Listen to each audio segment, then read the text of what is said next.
You know, when I was growing up, one of my favorite genres of games to play was racing games. It was some of the very first games that I played when I was really little.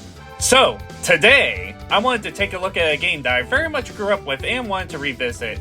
Automobili Lamborghini for Nintendo 64.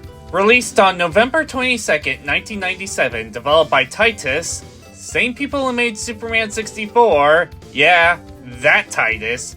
But I'm here to set the record straight. Let it be known that Titus has very much made some good games before. Superman 64 was just an unfortunate case to say the least. So, without further ado, let's go ahead and revisit this classic from my childhood. You start the game and it opens up with this song. This song was burned into my memory, and I bet any of you who have played this game will remember it. Get ready.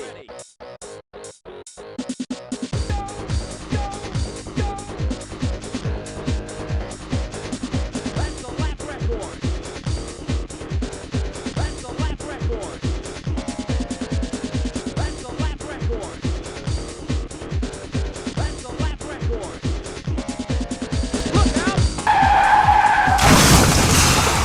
Absolute peak 90s music. Reminds me of some of the music in Daytona, USA, to be honest.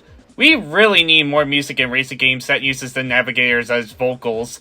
Sadly, the rest of the music in this game isn't as memorable as this one. From here, you can play with up to 4 players. Great for some local multiplayer, but for right now we're just going to do the single player. Sorry, Flair's busy playing Gran Turismo.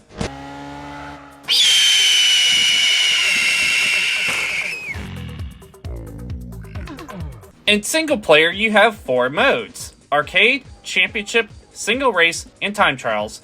Pretty standard fare. In Arcade mode, you can pick one of 2 sets of 3 tracks, making the Basic Series and the Pro Series. With Championship, you can set up to 6 tracks to race on, which is actually the total number of courses in the game. And you can set custom rules, including the number of laps, if pit stops are on or off, and which tracks to feature. Single Race just has you pick a track of your choice and gives you the same pit and lap options. Then finally, we have Time Trial, which just has you try to beat the best time on the course. Standard stuff. After selecting your mode, you select your car. There are a total of 8 cars in the game with 3 different colors to pick from. Funny enough, only the 2 starting cars are Lamborghinis, the Diablo and the Countach.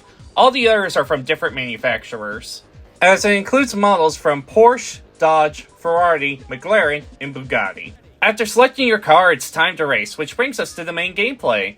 Honestly, the game control is pretty good. It's pretty normal when it comes to arcade-style racing games like this. It's satisfying flying over 200 miles per hour and feels good pulling off a nice turn or drift. The AI on Novice is a bit of a joke sometimes, but on Expert they're much tougher. Still, regardless of difficulty, you'll find them making a whole lot of mistakes like ramming straight into a wall. The courses have a nice variety to them, from beaches, to mountains, to cities. It's all so nice to see a bunch of different locations that you can race in, even if it is a bit standard for a racing game. But, is that everything there is to these courses?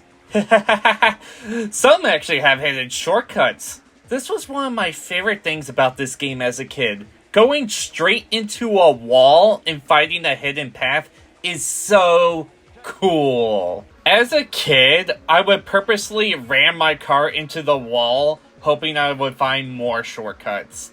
Even if there isn't a ton in this game, it's one of those things that makes you just want to find more. If you're playing arcade mode, standard rules. Try to get to the next checkpoint before time runs out and try your best to get first place. In championship mode, you don't have to worry about the time, but you sometimes do have to worry about tire wear.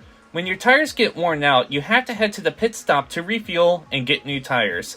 Now, I tested to see what happens if you don't change your tires, and honestly, the lap times I got were only a few seconds slower. But when you do pit, I love what the mechanics say.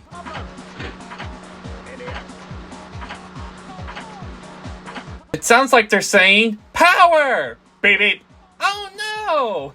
If I was ever a mechanic, I want my job to be to say beep beep while I'm changing tires. I always struggled with this minigame as a kid, but to refuel, you just need to slightly tilt the control stick up, and then to change the tires, you just need to spin it around and you're all ready to go. Honestly, there's not a whole lot else to say about this game, but there's a reason I picked this game to cover, because there's a lot I want to discuss in the circumstances of the time the game was released. If you're looking at this and saying, well, this just looks like an average old racing game, you're right. But it does have its own charm, and was regarded as a pretty good game for the time, even if it doesn't exactly seem like the most robust game on the market. Because, to be frank, racing games were about to be revolutionized only 1 month later with Gran Turismo.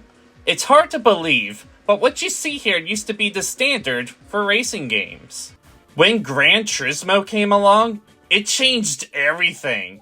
Even in the first game in the series, we had a full-blown career mode featuring buying and selling cars, license tests, proper championships with prize money and prize cars, over 140 cars, not including racing modifications, with many upgrades to purchase, and 11 race courses with different events and rule sets. Simply put, Gran Turismo seriously redefined what we expect in racing games, and the fact that it was literally around the corner from Automobili Lamborghini really makes it feel like a divider from racing games before it and after it. It makes sense why games like Automobili Lamborghini kinda died out. They just couldn't compete. From then on, you needed a lot more to stand out, which is why some developers would add gimmicks and action to their racing games to avoid being overshadowed by Gran Turismo. Now, it may seem like I'm really dunking on this game, but that's not what I'm trying to do. Not entirely, at least. What I'm trying to say is that early 3D racing games were still trying to find their footing at this time. Because 3 years ago, on PlayStation, we had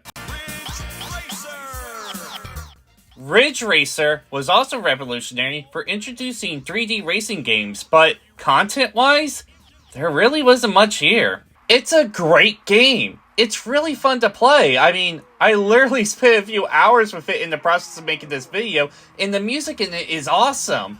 But there's only one course in the game. Well, okay, one course with a variant, but still. Standards for racing games at the time were changing rapidly. From the jump to fully 3D racing games, to having games with huge and robust features and car lists, racing games had advanced dramatically in only a few short years. I know this was a bit of a long tangent, but understanding the context of when this game came out is pretty important to reviewing it. Which gets us to the question that I wanted to answer. Why did I enjoy this game so much when I was a kid? Well, because I made my own fun with it. Remember those shortcuts I mentioned? Well, that was part of it. Sometimes I would just explore tracks. Sometimes I would mess with the people in the pit stop. The game felt so much bigger to me because I didn't have a whole lot to compare it to. People can get pretty inventive when you give them limitations. Which brings us to my final thoughts. Should you play this game? If you want to experience what racing games used to be like, then this is a decent option. I would maybe recommend some other classics too, but this is still a fine example. This was a bit of a shorter review, but it was fun revisiting an old childhood game with a new lens and perspective on things. If you enjoyed this video, be sure to like, comment, and subscribe. It would mean a lot to me. I got some other personal projects I can't wait to share with you guys. Thank you so much for watching, and I hope you all have a great day.